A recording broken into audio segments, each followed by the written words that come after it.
Ser Podcast. Hoy por hoy Magazine. Ser Podcast.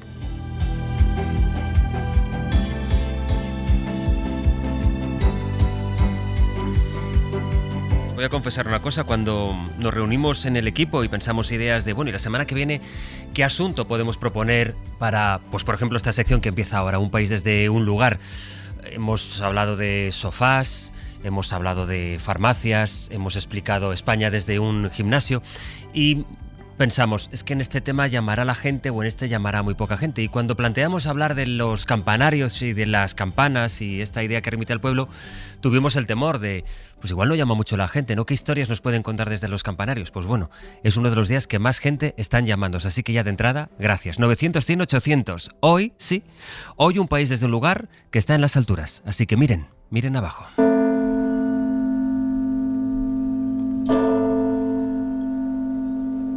Ahí tienes a tu gente. Desde aquí se ve claramente lo que son. Gusanos arrastrándose por el suelo. Dan ganas de aplastarlos con el pie. ¿Qué cosas dice Francisco? Eso es egoísmo puro. ¿Qué? El egoísmo es la esencia de un alma noble. Yo desprecio a los hombres, ¿entiendes? Si fuera Dios, no los perdonaría nunca.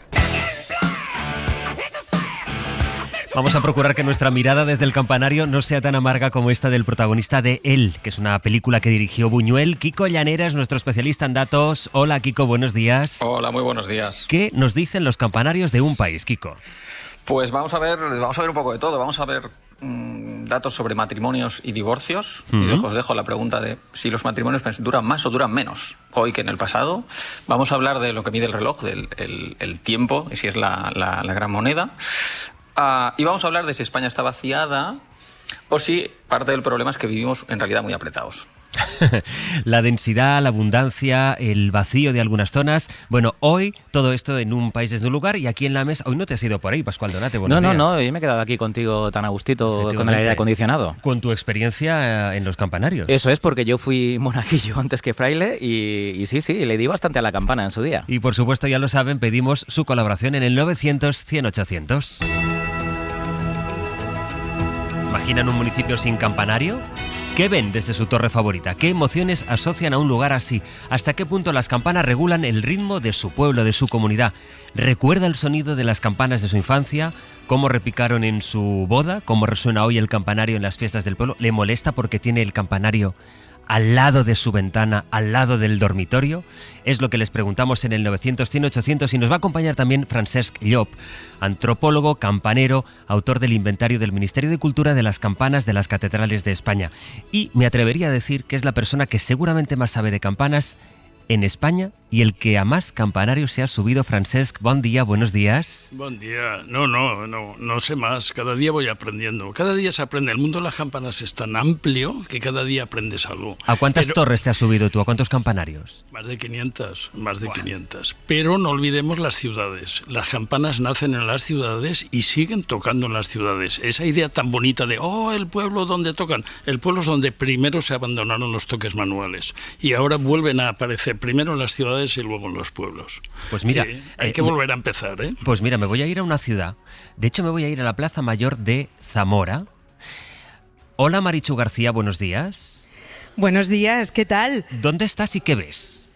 Pues estoy en el campanario de la iglesia de San Juan y tengo a mis pies la Plaza Mayor de Zamora en todo su esplendor y diría hasta hace un rato en todo su frescor, pero ya calienta después de una noche que, como bien sabéis, ahí también ha sido tórrida en Zamora. Bueno, este campanario es un cubo que está abierto por 3 de sus 4 lados y si miro al norte veo el Ayuntamiento de Zamora en la antigua Casa de las Panaderas, por ese lado la Costanilla, la calle Feria y llego hasta una de las partes de muralla que todavía se conserva en Zamora.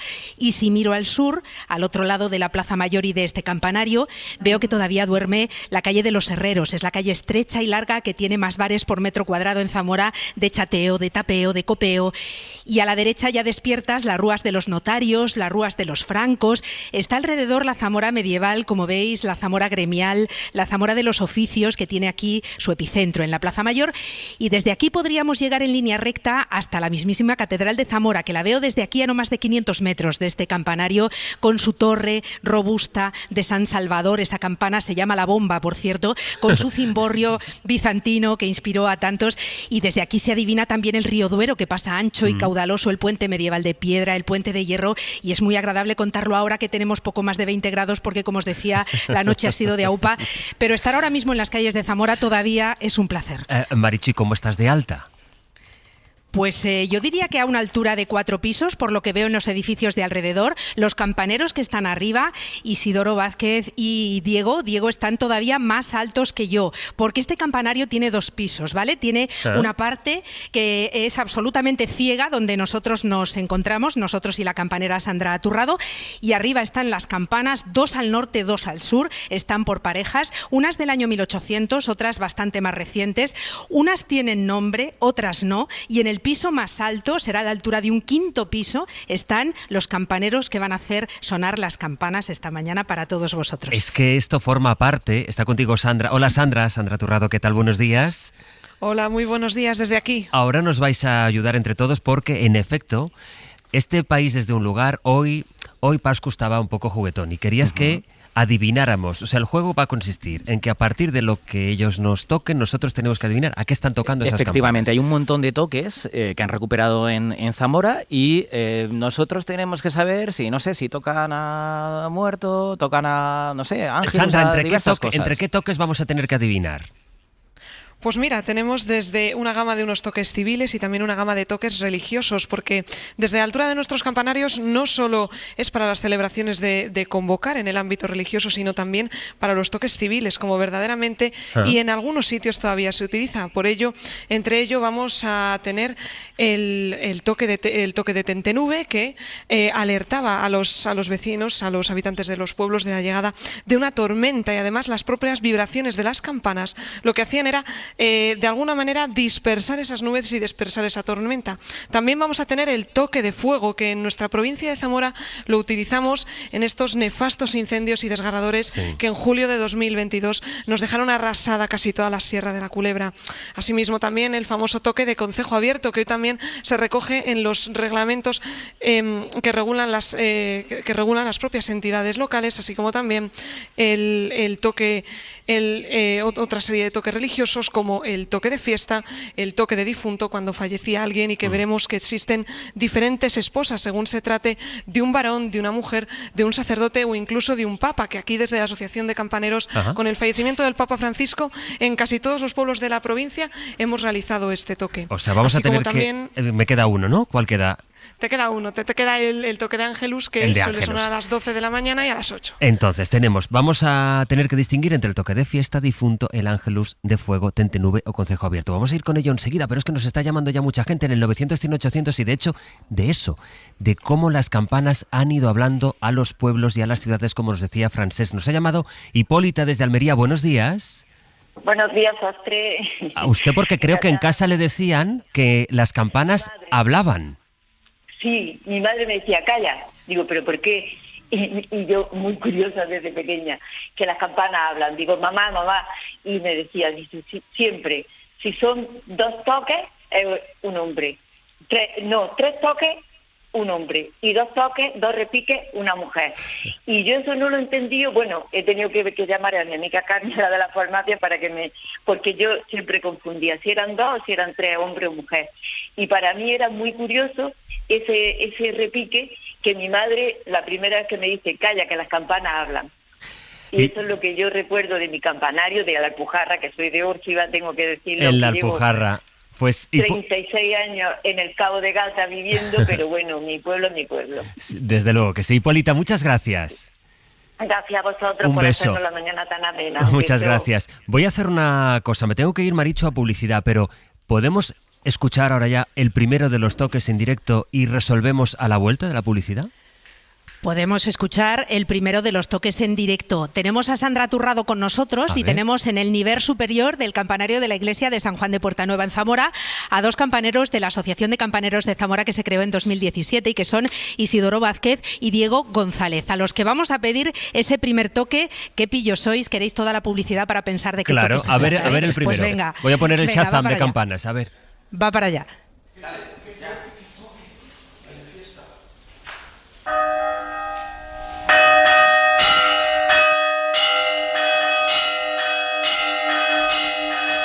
Hombre, de difunto no parece. ¿Será de fiesta? ¿Será de fuego? ¿Será de tentenube? Francés, ¿tú lo sabes? Molinera, suena una molinera. Una molinera. Sí. A la vuelta, la respuesta. Ser Podcast. En la cadena Ser. Escucha, son preciosas, ¿no?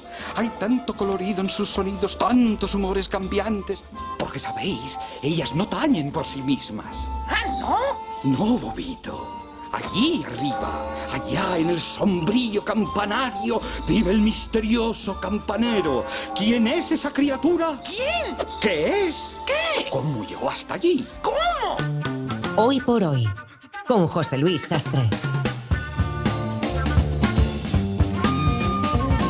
Hoy un país desde un lugar y ese lugar es un campanario. Estamos en Zamora, en la iglesia románica de San Juan, en la Plaza Mayor de Zamora, donde nuestra compañera Marichu García ha convencido. La verdad es que tienes una gran red de cómplices, Marichu, porque ahora mismo están sonando las campanas del centro de Zamora para el Hoy por Hoy. ¿Esto es así? Ya lo creo que sí. Hemos avisado, de hecho, a la Policía Municipal. Está el Que no cuartel se aquí abajo asusten. también, en la Plaza Mayor de Zamora, que no pasa nada, porque claro... Que la gente no se asuste.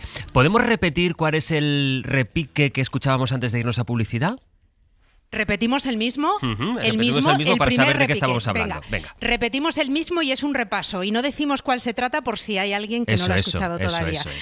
Tenemos a los campaneros Diego González e Isidoro Vázquez en el campanario de San Juan en Zamora. Vamos a repetir el primer toque. Adelante.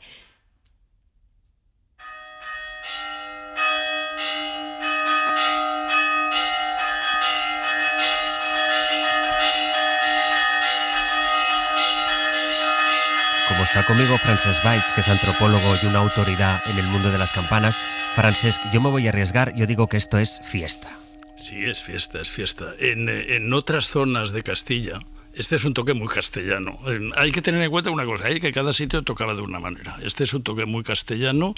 En otras zonas, en Salamanca, le llaman molinera. En Zamora no le llaman molinera, el nombre no le suena o no le suena demasiado, pero es lo mismo, es decir, es un repique muy rápido que intenta hablar, lo que decíais antes, molinera, muele pan, o otras cosas. Es decir, el campanero se expresa a través de las campanas, cosa que una máquina es bastante difícil que haga. Marichu, era fiesta, ¿verdad? Era fiesta, que lo diga Sandra. Sandra Turrado, ¿era fiesta? Respuesta correcta, un punto para Francesc. Oye, vamos Este era muy fácil. A ver el segundo, venga, ponerlo más difícil, va. Vamos con el segundo, un poquito más difícil. Venga, cuando queráis.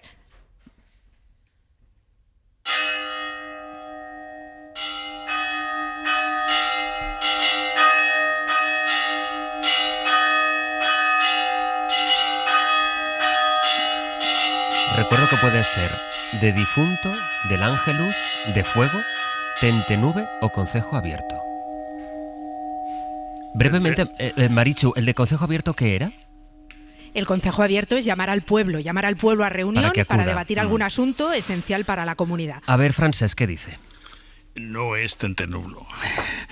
Podía ser de difunto niño, pero el problema de los toques es que hay que conocer el código. Claro. Hay que conocer el código. Porque no hay un código universal para todo el país, es decir, cada zona tiene el suyo.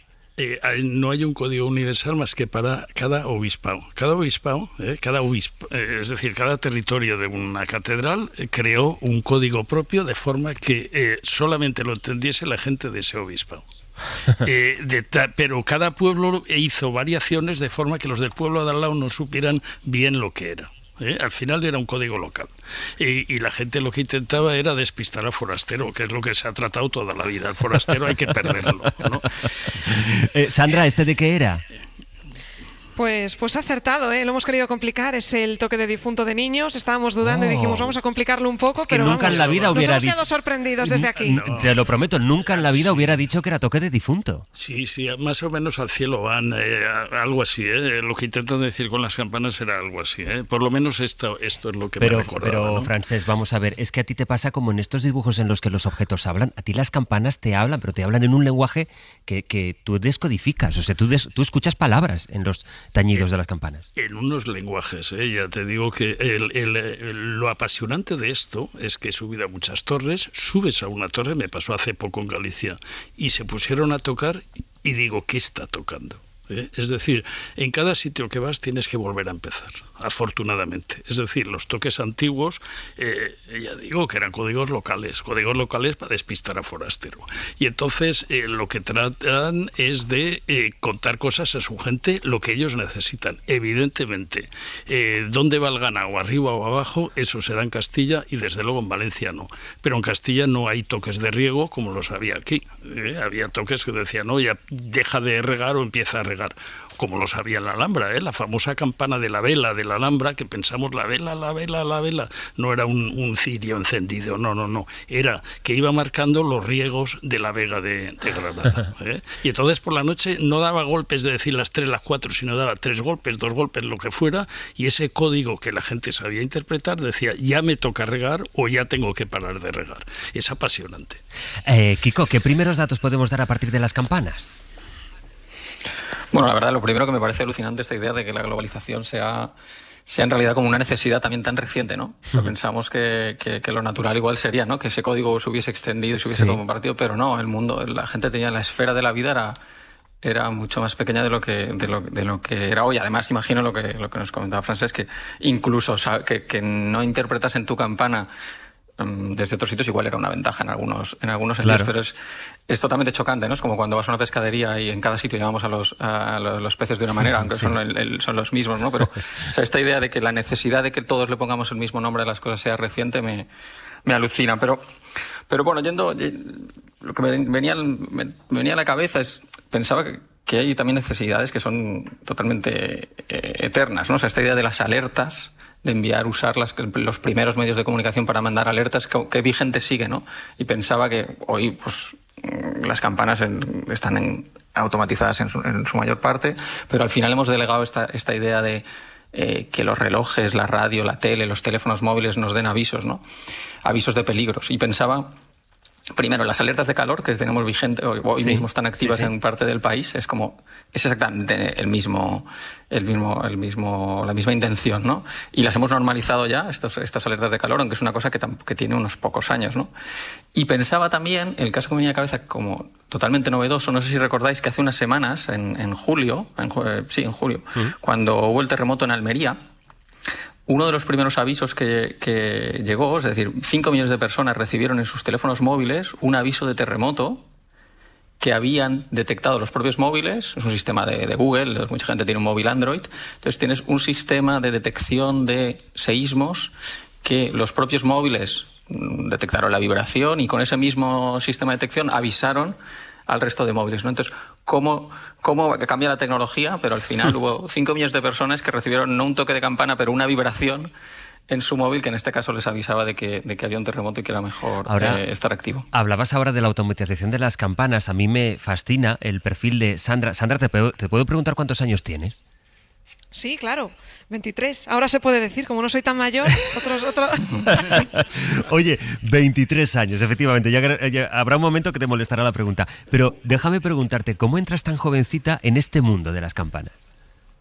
Bueno, a mí principalmente me gusta mucho la tradición, la historia de mi ciudad, porque Zamora es una ciudad llena de tradiciones y la verdad, calle por donde vayas, tanto por la calle, en el románico, en las alturas de los campanarios como tenemos las campanas, pero también en el interior de nuestros templos, que tenemos nuestras cofradías y hermandades. Y yo principalmente, y puedo presumir de ello, que hoy me encuentro en el campanario de mi parroquia de San Juan Bautista, San Juan de Puerta Nueva, más conocida aquí en Zamora con este nombre, pues yo era monaguilla en la parroquia, me interesaban las cofradías. Aquí tenemos una cofradía muy famosa que procesiona el Viernes Santo por la mañana con la imagen de la Virgen de la Soledad, y a través de la parroquia, de ir a misa de los domingos, de la actividad de la cofradía, yo entro en este mundo. Y luego será cuando en este momento haces otros amigos y con unos amigos muy especiales que tengo en Moraleja del Vino, que eran campaneros, a partir de ahí tomo mi primera toma de contacto y eso es cuando de repente se te viene a la cabeza la pregunta de ¿y por qué no formo parte yo de este proyecto? ¿Qué puedo aportar yo?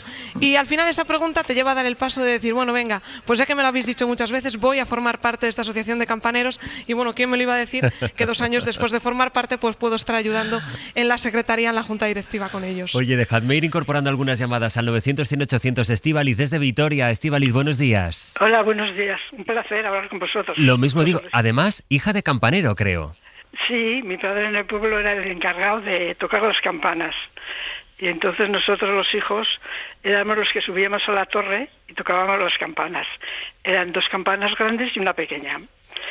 Y a mí me gustaba muchísimo tocar cuando al otro día era fiesta, para anunciar que al día siguiente era fiesta mayor.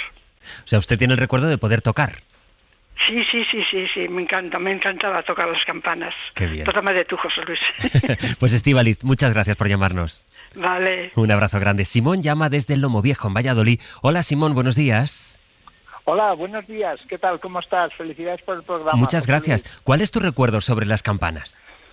Pues mira, yo nací en la provincia de León, en la comarca de los Oteros, Valencia de Don Juan, en esos alrededores. En esos pueblos, en casi todos los pueblos, había en el campanario una campana muy especial, que la gente atribuía la función de espantar las nubes, espantar las tormentas, estas tormentas de verano que solían hacer tanto daño en las trillas, en las eras y demás. Y entonces había una persona en cada pueblo. Solía haber una persona que se llamaba el renubero, que era el encargado de tocar la campana cuando amenazaba la tormenta. Y entonces tocaba la campana y si su acción era efectiva, después de tocar la campana y despejar la tormenta, pasaba tocando una esquila por el pueblo para pedir, digamos así, un óbolo, una limosna, ¿eh? Y la gente le daba una moneda o le daba algún producto de la huerta que tenía a mano, ¿sabes? O sea, esta tradición de los renuberos ya se ha terminado. La figura, Simón, del renubero, que es la persona que tocaba una campana con la función de espantar las nubes, y la gente le agradecía con una propina, sí las espantaba. Pero, Simón, ¿qué pasa si no las espantaba? Bueno, pues lo tenía que volver a intentar. Bueno. Casi siempre lo conseguía porque se atribuía la función no tanto al toque del renubero, sino a la fina fundición de la campana. Ajá. Y entonces era la campana y no tanto el toque del renubero, aunque el renubero tenía una especial habilidad para hacer el tañido verdaderamente efectivo para la función que tenía. Pues Simón, muchísimas gracias. Muchísimas gracias a vosotros. Un abrazo. Es fascinante, Francesc, toda la liturgia que hay, ya no solo la identidad local que antes nos describías, que hay asociada a los campanarios, a las campanas en este país. Pero la cosa va mucho más lejos, o sea, no es la efectividad del toque del renubero ni la campana, sino porque además, como la campana está bendecida, esa bendición es la que aleja las tormentas. Fijaros que las campanas suelen tener la cruz hacia afuera y en las antiguas ponen una inscripción: huid los enemigos, es decir, los enemigos en general, sobre todo las tormentas, ¿no? A veces lo dice también, huid de las tormentas, ¿no? ¿Qué es lo peor que puede pasar a una comunidad rural, a una comunidad urbana también? Que caiga una tormenta y que empiecen a caer rayos. Entonces, primero buscan defensores con las campanas y defensores. Primero San Miguel, que nos defiende, luego San Miguel cambia de moda y es Santa Águeda, luego cambia de moda y es Santa Bárbara, y luego es el pararrayos, ¿no? Es decir, estamos buscando una protección contra algo que se nos escapa, ¿no? Pero hay una cosa que se ha dicho y que no es del todo cierta, es decir, los toques de alarma son los menores, son los toques que construyen tiempo. Cuando estás tocando a fiesta a mediodía, no estás diciendo que mañana es fiesta, sino estás diciendo que el día empieza a mediodía. En la sociedad tradicional, el día empieza a mediodía y que ya es el tiempo de la fiesta. Y como es un tiempo diferente, las campanas suenan más porque es el otro tiempo. Es el reloj, digamos, en lo que nos va marcando en qué punto del día o del año estamos. Es el no reloj. En algún pueblo me dijeron, dice, y el día que empiezan las fiestas paramos el reloj. Fíjate qué bonito, ¿eh? Es decir, en fiestas el tiempo no corre de otra manera. Luego ya, cuando se acaban las fiestas, el pobre de mí, pues vuelves a poner el reloj en marcha porque la vida continúa. No hay ninguna alarma, sino hay un cambio, es decir, te vistes distinto, comes distinto, ocupas la calle de forma distinta y tocas las campanas de manera distinta. Marichu, ¿te parece que vayamos con 2 repiques distintos? A ver si los adivinamos.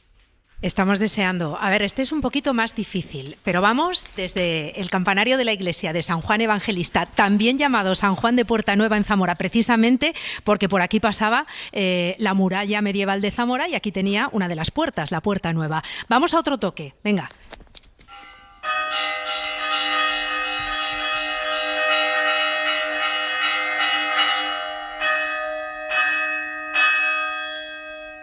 Yo, Francesc, diría que están llamando a misa, pero creo que me estoy quedando corto.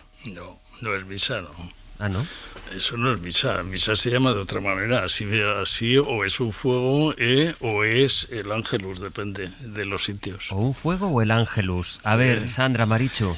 Pero fíjate, espera, déjame acabar. A ver, en algunos sitios este toque, esta forma, te indicaba no solo que había un fuego, sino dónde lo había. Porque hay un toque rápido y luego hay unas señales largas que te dicen en qué barrio está ocurriendo el fuego. ¿De verdad me dices eso? Hombre, eso ocurrió hasta en las ciudades grandes. Hasta la Villa de Madrid ocurrió en el 19 y en la ciudad de Valencia y Castellón y en muchos lugares. Espera. ¿Me estás diciendo que solo con el toque de campana se podía saber no solo que era un incendio, sino dónde estaba el incendio? Claro, porque te indicaban por un código. Primero, alarma y luego código de dónde. Si vivís en Madrid, en un edificio que hay que se llama es algo del ministerio, es un edificio militar, pero en la puerta todavía hay una alarma de incendios. Es decir, el sereno, alguien conectaba, le daba una manivela para que sonara una campana para que empezaran a sonar las alarmas de incendios, no las sirenas, las sirenas vienen más tarde. Vamos a resolver, Marichu, Sandra, ¿a qué ha sonado? Hombre, pues sí, es respuesta correcta, es el toque de Ángelus. Tenemos un artista de sobresaliente. Es que la verdad que Francesc... Era uno de los dos. bueno, pero iba bien. Pero lo del fuego estaba bien contado también, tenía su gracia. A ver el siguiente, Sandra. A ver el siguiente, venga. Casi nos ha dado Francesc una pista. Venga, pero vamos a escucharlo. A ver...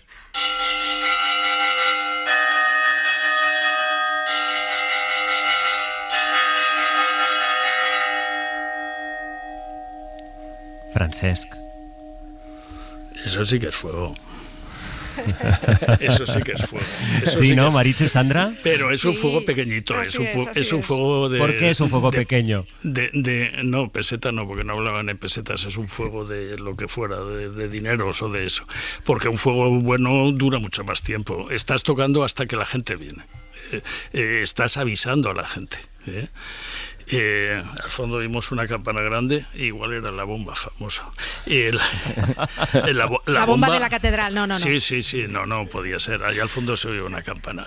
La bomba está hoy, es una gran campana empaquetada en estos momentos porque le pusieron cristal detrás. Algún listo se le ocurrió poner cristal detrás de las campanas para que su sonido no se mezclara, pero bueno. Oye, pero la bomba sigue estando voy a seguir. Sigue tocando. Ahora voy a hacer una pequeña pausa, pero luego vamos a seguir con Kiko, con Francesc, con Marichu, con Sandra, que están haciendo sonar para nosotros esta mañana en Hoy por Hoy las campanas de la iglesia románica de San Juan de Puerta Nueva, aprendiendo todo el código que mucha gente pensamos que teníamos aprendido, que no sonaba de algo que ya vemos que en absoluto, que siguen transmitiendo las campanas. En la cadena SER...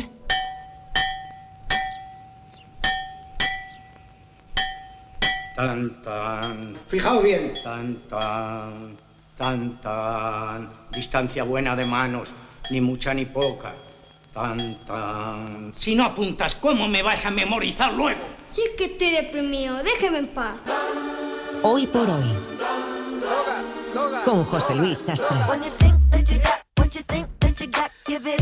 Haciendo sonar esta mañana las campanas de la iglesia románica de San Juan en la Plaza Mayor de Zamora, y a partir de ahí explicando este país a partir de un campanario, de la cultura, de la riquísima cultura que tiene este país, con no solo el código de las campanas, sino con la labor de descodificación, que ahora quizás se haya perdido, y sin el quizá, que seguramente se ha ido perdiendo, pero que ese patrimonio todavía está ahí. Y además de los campanarios, a partir de los campanarios, Kiko, podemos hablar de alguna realidad. Nos decía antes Francesc Lloc, nuestro antropólogo especialista en el código de las campanas, en los campanarios, que esto no remite solo a los pueblos y a la España vaciada, sino que es también algo que tiene que ver con las ciudades, pero que es una realidad que a nosotros sí que nos permite hablar de la España vaciada y de esa otra realidad con números sobre la mesa.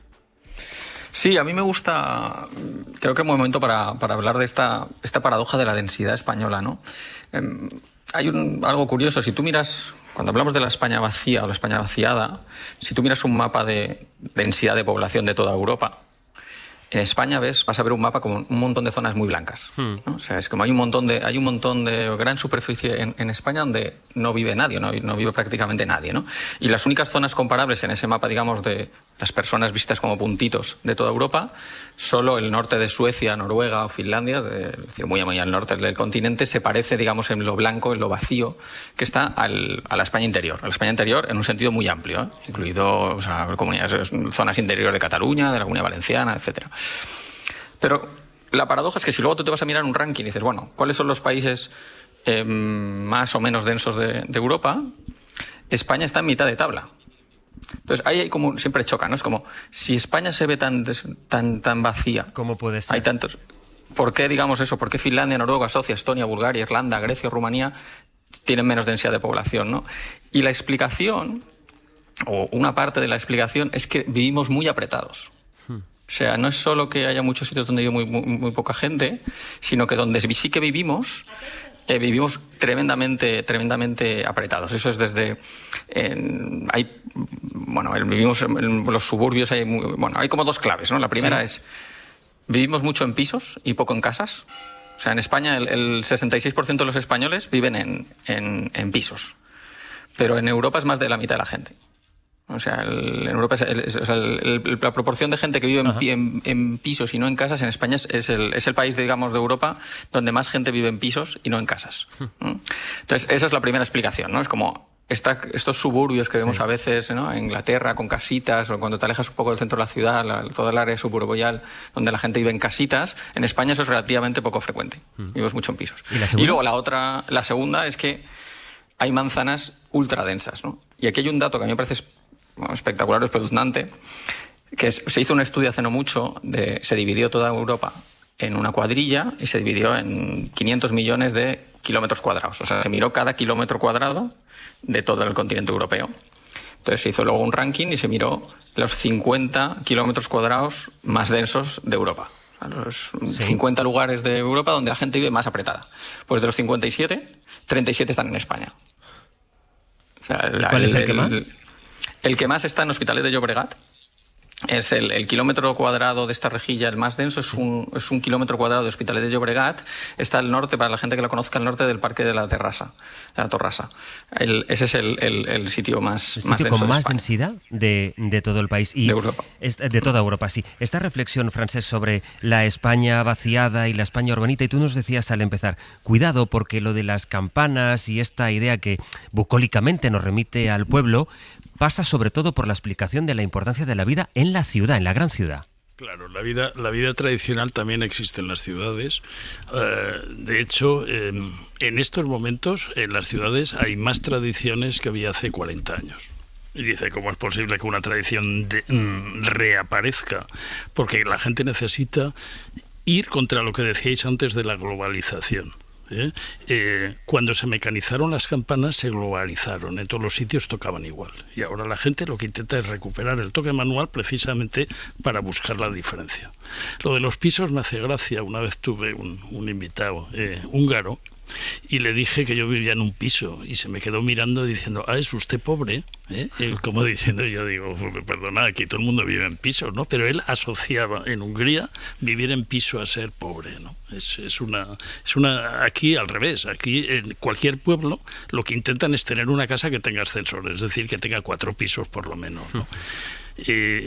Hemos cambiado los paisajes urbanos y los campanarios, y eso tiene que ver también con las famosas molestias de los campanarios.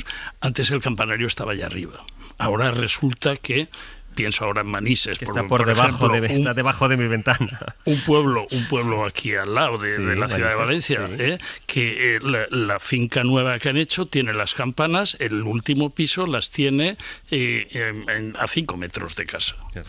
Evidentemente, a 5 metros de casa, por mucho que te gusten las campanas, perdona, pero son campanas, ¿entiendes?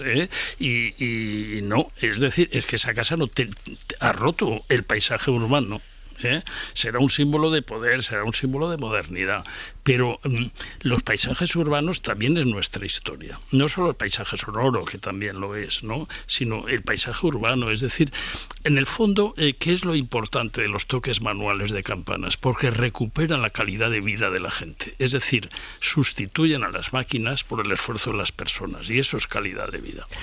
Sandra, déjame preguntarte cómo aprendéis a tocar las campanas allí, en vuestra asociación, sin que se os quejen los vecinos. Bueno, lo de las quejas de los vecinos va un poco aparte porque bueno, los pueblos están un poco más acostumbrados. Como tenemos casi en la asociación, somos 130 socios, entonces casi tenemos un campanero por pueblo. Ahí tenemos menos problema. Pues nosotros desde la asociación lo que hacemos, una de nuestras labores, es la conservación, la difusión y el aprendizaje de ese toque manual de campanas. Por ello mismo, entre el aprendizaje, la asociación dispone de un campanario móvil, que es un remolque al que están enganchados 2 campanas, lo enganchamos a nuestra furgoneta y cuando tenemos que hacer las actuaciones en los pueblos, pues de esa manera transportamos el campanario. Y desde nuestra asociación también tenemos pues un local en el pueblo, nuestra sede está en Arquillinos y allí convocamos la escuela de campaneros donde contamos con unos niños pequeñitos que pueden ser desde socios de la asociación hasta todo aquel que pueda participar y desde allí se le dan unas clases de campanas para enseñarle no solo los tradicionales repiques, sino también la gama de toques de campanas que tenemos. O sea, que lleváis el campanario en la furgoneta.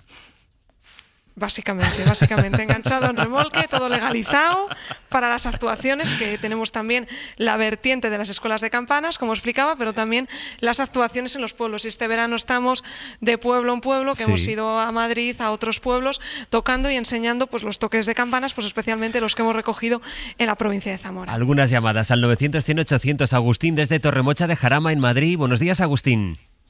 Hola, buenos días. Cuéntame. Pues mira, mi madre y mis abuelos son de San Cipriano del Condado, un pueblo pequeñito de León, que ahora debe tener 50 habitantes, y hablaban que hace ya 50 o 60 años la becera es que llamaban con las campanas para que juntar todas las vacas del pueblo y por turnos alguien las iba llevando a pastar al campo. Y luego más tarde lo de las vacas desapareció y ya se hizo con las ovejas, pero la becera sí que se hizo. Y otra cosa que os quería comentar es que hace 2 meses cayó una tormenta de granizo ahí en el pueblo muy fuerte y fue al revés, nadie llamó. Se llenó el programador de las campanas de agua y empezaron a repicar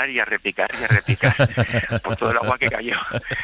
Y tuvieron que subir a apagarlo, apagaron la luz y luego hace un mes subí yo con mi hermano, que es electricista, a arreglarlo, limpiarlo y todo esto. Y claro, allí estar al lado de las campanas fue emocionante porque toqué el badajo así suavemente y era impresionante el sonido que produce. Y le quería preguntar a Francesc, porque yo intenté con el móvil ver la nota que produce una campana y no había manera de verlo. No sé si las campanas producen una nota, porque son 2 campanas las que hay en el pueblo. Producen cada pues nada, campana... era eso un poco lo que os quería comentar. No, es más complicado. Una campana produce al menos 5 notas principales. 5. Sí. Y normalmente cuando intentas con el móvil o con un afinador de guitarra o algo así, se vuelve loco y te saca la nota que le parece. Pero saca 5 notas principales, pero cuando haces un análisis bien hecho, sacas lo menos 20 notas de cada campana. Por eso los campaneros no estamos sordos, porque es tantas notas al mismo tiempo. En una torre que hay 10 campanas, hay tantos cientos de notas en tu cabeza que una con la otra no te afecta. Por eso te pasa, Francesc, que tú escuchas palabras cuando todos los demás escuchamos tañidos. Agustín, muchas gracias. Venga, gracias. Un abrazo. Gracias. Hablando de campanas que no paran de sonar. Hola, Marta, desde Toledo, buenos días. Buenos días, Astre, encantada de hablar contigo. Lo mismo digo, muchas gracias. Tienes una historia vinculada con unas campanas que no pararon de sonar, ¿no? Efectivamente, en todo el día no pararon de sonar. Nos remontamos a época de posguerra. Mi abuela se dedicaba al extraperlo, tenía 4 hijos muy pequeños y al varón lo dejaba con el cura del barrio para que se encargase de dar a las campanas y llamar y todas estas cosas. El caso es que en una de estas a el cura se le olvidó que el tío estaba en el campanario y cerró la iglesia y se marchó. El tío llegó la hora de marcharse, llegó la hora de que tenía hambre y empezó a dar a las campanas y venga a tocar y estuvo todo el santo día tocando las campanas el pobre porque tenía hambre, hasta que llegó mi abuela ya y lo pudo rescatar, pobrecito mío, todo el día. Marta, muchas gracias. Encantada, un placer. Un abrazo, hasta luego. Bueno, Marichu, Sandra, nos quedan 2 toques, creo, por adivinar, ¿verdad? Sí, nos quedan 2 toques por adivinar. ¿Los queréis ahora? Claro, sí. Venga, pues vamos con los campaneros de Zamora, que no están sordos, como decía Francesc. Aquí estamos otras 3 personas que no somos campaneros. Estamos un poquito más sordos y aprovecho para agradecer a Miguel Ángel Hernández, el párroco de San Juan, que nos haya abierto las puertas de esta iglesia y de este campanario, y desde luego al compañero director técnico de Radio Zamora, Javier Martín, que está esta mañana velando por la salud auditiva de todos los oyentes de la cadena SER. Venga, vamos con los 2 últimos toques en directo desde el campanario de la iglesia de San Juan de Puerta Nueva en Zamora. A ver.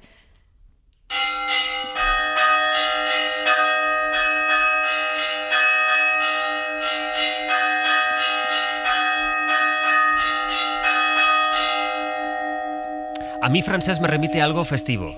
Hoy no tendremos tormenta. Este es Tente Nube.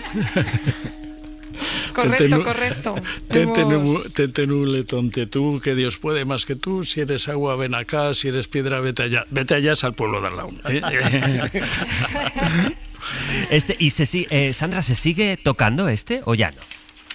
Este sí, se sigue tocando. Lo seguimos tocando en nuestros pueblos, a lo alto de nuestros campanarios. Y bueno, principalmente ahora en las famosas tormentas de verano, pues sí que tenemos este uso de este toque.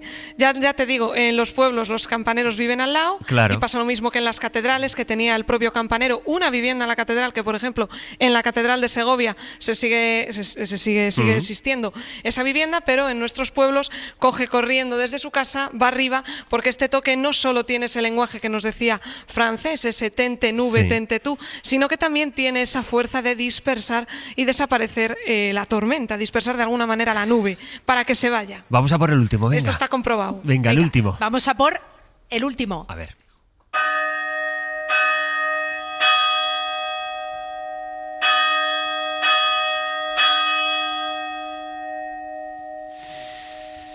Yo es que ya no. Un botón de muestra. A ver, di Marichu.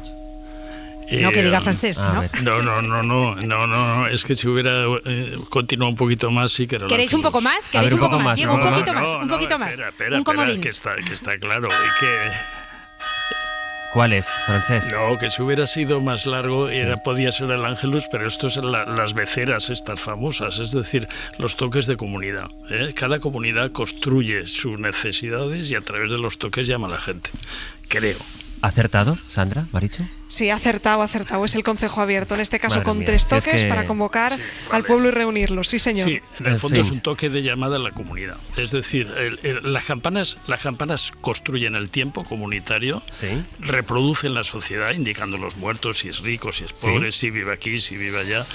El otro día me decían en un pueblo, digo, vamos a tocar que se ha muerto el Papa. Dice, ¿para qué si no es del pueblo? No creáis, las cosas... No, son así. Oye, voy a dejarlo aquí porque no tengo más tiempo, pero antropólogo y campanero Francesc, muchísimas gracias por acercarnos esta sabiduría que esperamos que no se pierda en el tiempo, que hemos demostrado que es más vigente y que su necesidad es más vigente que nunca. Francesc, muchísimas gracias, muchas gracias. Gracias a vosotros. Gracias también, lo ha dicho también Marichu, Miguel Ángel Hernández, por permitirnos subir al campanario, Javier Martín, nuestro compañero técnico. Gracias, Diego González, la mano ejecutora de los repiques, Marichu, Sandra Turrado, muchísimas gracias y hasta la próxima. Un abrazo a todos. Gracias, adiós. Muchas gracias, un abrazo. Traído un abrazo. Los sonidos de la iglesia románica de San Juan de Puerta Nueva. Kiko, me he dejado algún dato en la nevera, pero yo estoy convencido que la semana que viene lo podremos reciclar describiendo este país a partir de otro lugar. Así que hasta el martes que viene. Un abrazo. Por supuesto, muy buen día. Hasta luego, Kiko. Bueno, pues Pascual, aquí no hemos acertado ninguna, ¿eh? No, ninguna, pero ha quedado súper bonito el programa y yo de mayor ya lo tengo claro. Quiero ser renubero. Renubero es muy bonito, ¿eh? Quiero bonito. tocar becera. Es bonito y bonito del todo esto. Adiós. Adiós.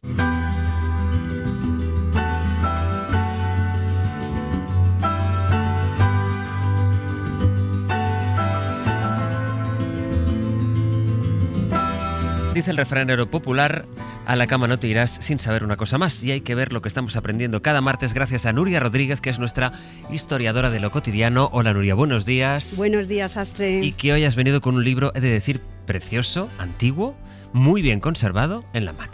Es mi mayor tesoro bibliográfico, es una guía Bedecker, se publicó en 1913. Así una que guía tiene Bedecker. Una Bedecker. Que tiene ya más de 100 años. Que esto es como la Biblia de las primeras guías de viaje. De hecho, se utilizaba como un sustantivo. Tuvieron tanto éxito que era el Bedecker. El Bedecker. Un turista iba siempre con su Bedecker. Y esta es la primera, es decir, es la primera en su origen, la primera vez que se empezó a editar de forma profesional, porque ahora la he estado ojeando. ¿De qué año me has dicho que es? 1913. 1913. El grado de detalle que tiene, es decir, cuando usted vaya a este sitio tiene que girar por aquí, por allí, claro, del mundo de 1913 era formidable.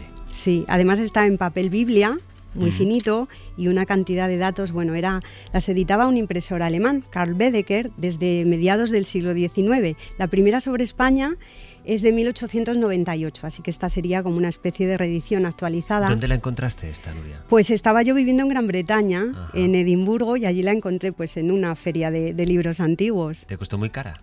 €1. ¿€1? Bueno, en libra, pagué en libras, pero el equivalente más o menos a €1, una libra sería. Pues está muy bien conservado, es un tesoro bibliográfico, como decías, con unas tapas rojas muy bonitas. Pero ¿sabes lo que más me gusta a mí?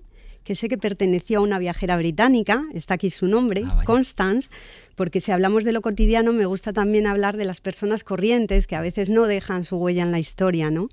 Y entonces me imagino que viajó con ella, qué lugares visitaría, eso es lo que más me gusta, ese toque así más personal. Oye, ¿por qué nacen las guías de viaje en Gran Bretaña y no en otro lugar? Pues porque fueron los británicos los que inventaron el turismo, tal y como lo conocemos. Por ejemplo, pasar el verano al borde del mar, el turismo de costa o de ola, como se le llamaba entonces, es una invención británica. Es que ya en el siglo XVII y en el siglo XVIII estaba súper de moda entre los jóvenes aristócratas británicos realizar el Grand Tour. Cruzaban el Canal de la Mancha y visitaban Europa para aprender y formarse, pero también tenían tiempo de pasárselo bien. Y antes de estas guías, pues triunfaba también la literatura de viajes, los relatos, los diarios de viajes de los propios viajeros que dejaban pues sus historias. Aquellos primeros escritores de viajes que contaban de nosotros, que decían de España. Pues España se pone de moda para los turistas británicos y franceses a comienzos del siglo XIX, sobre todo son los viajeros románticos, y lo que más les gustaba era el exotismo de España. Ellos se enamoran de Andalucía y escriben relatos y obras que fijan toda una serie, dan información y para los historiadores pues nos gustan mucho, pero también hay toda una serie de estereotipos y de tópicos que quedan ahí fijados. Son obras en las que siempre aparecen los toreros, los bandoleros, los frailes y por supuesto la mujer un poco fatal, la Carmen, que es el mito que fija pues un viajero romántico francés, Próspero de Mérimée. Y entonces es para estos viajeros románticos, para los que los editores de la Bedecker dicen, bueno, a esta gente le hará falta claro, no había navegadores ni nada que se le parezca, una guía para poder decirles dónde tienen que ir y cómo llegar, ¿no? No teníamos smartphone. Claro. No había smartphone y no había Google Maps. Y estas guías, la verdad que el pionero de las guías fue un editor británico, John Murray, era de origen escocés y él empieza a publicar a comienzos del siglo XIX los manuales para viajeros y son ya realmente unas guías modernas, aunque la de España, la primera que se publica en la editorial Murray para España de 1845, la hace un hispanista británico, Richard Ford, que había vivido en este país, un hombre muy culto, pero le salió 1000 y pico páginas en 2 tomos, o sea que no era muy manejable. Claro, es que aquello tendría que ser ir anotando cosa por cosa, porque claro, ¿qué barco puedes coger? ¿Qué carretera iba a decir? ¿Qué camino? ¿Cómo llegar? Y esta guía, la Bedecker que tienes aquí, que digamos es la canónica de aquella época, ¿en qué se diferenciaba de las primeras de Murray? ¿En qué avanzaba? Pues era mucho más compacta, más manejable, tiene datos, los alemanes tienen fama de ser gente muy, muy precisa, ¿no? Entonces, tiene datos, fíjate que en el apartado dedicado a Madrid, en esta que yo tengo en la guía Bedecker, viene incluso la capacidad que tenían los depósitos del canal de Isabel II. Así de detallada era. ¿Para qué quiere un viajero ese dato? Bueno, es que las Bedecker funcionaban también un poco, fíjate que eran como una especie de Wikipedia de la época, eran como una autoridad en materia de datos históricos y otros datos, se utilizaba como referencia. ¿Por eso tuvo tanto éxito? Sí, porque también, fíjate que tiene todo lo que necesitaba el viajero, los datos, pero incluso pues planos, sí, mapas que de cada despliegan. ciudad, pero unos planos con un detalle precioso. Muy parecidos a los de hoy, son muy actuales. Sí, son una maravilla. Bueno, para los historiadores son maravillosos. Yo los miro y los remiro y comparo con los mapas de hoy todavía. Oye, ¿y de España qué dice esa guía que tienes ahí? Pues dice cosas muy curiosas, por ejemplo, de la gastronomía y los alojamientos. Que no esperen maravillas de los hoteles, que no eran de muy buena calidad, y esto es cierto, lo sabemos, más que hoteles, pues casi todo eran fondas y casas de huéspedes o de viajeros. Y de la gastronomía es muy curioso porque recomienda, por ejemplo, beber vino corriente con gaseosa. Dice que el agua era mala en general, y esto también es cierto. Y les dice a los viajeros del norte, esta guía es para ellos, que no esperen en el desayuno mantequilla, que era lo habitual, que aquí habría aceite de oliva. O sea, toda la gente que escribía esto, pero claro, esto lo escribían ¿cuántas personas? Porque... Pues tenían decenas de informantes, claro, y que iban recopilando. Les enviaban para que recopilaran todos los datos, es decir, no solo dime cómo llegar, dime dónde puede alojarse la gente, que tiene que comer, dónde tiene que ir a comer, los precios, supongo que hablaban de incluso de los precios y del nivel de vida en cada sitio. Por supuesto, están las conversiones de cada moneda también. ¡Qué maravilla! Es súper precisa. Oye, esto es un tesoro bibliográfico que tengo. Y hay algo de Valencia, ya que estamos. Y lo he señalado. Sí, y no solo de Valencia, de tu pueblo exactamente. ¿Has encontrado mi pueblo? Alberique. ¿Pero qué pone? Pues mira, da un dato muy interesante, como es tan precisa, ¿cuánto se tardaba en ir de ferrocarril de Valencia a tu pueblo vía Torrent? Sí. Unas 2 horas y media podía llevar. Pues tampoco hemos avanzado mucho, ¿eh? ¿Ah, no? No, tampoco hemos adelantado mucho la cosa. También menciona los arrozales, los campos de arroz que estaban allí. O sea, describe el paisaje también. Describe el paisaje. Es verdad que en el trayecto en ferrocarril aparece una palabra que igual no te gusta mucho. ¿Qué es? Pues dice uninteresting, es decir... ¿Cómo que uninteresting? Bueno, pues que no tenía mucho interés. No lo vieron bien, Ahí la guía Baedeker no. Ahí falló quizá. Ahí falló. O también es una manera de decir que no vaya la gente a este sitio porque es tan bonito que no quiero que se llene de gente. Fíjate que en las guías Murray habla excelencias de Valencia. Claro. Fueron pioneras, fueron anteriores. Y habla de Valencia... Pues yo soy más de la Murray que de la Baedeker. Sí, fíjate que dice de Valencia que es la tierra más fértil de España. Sí.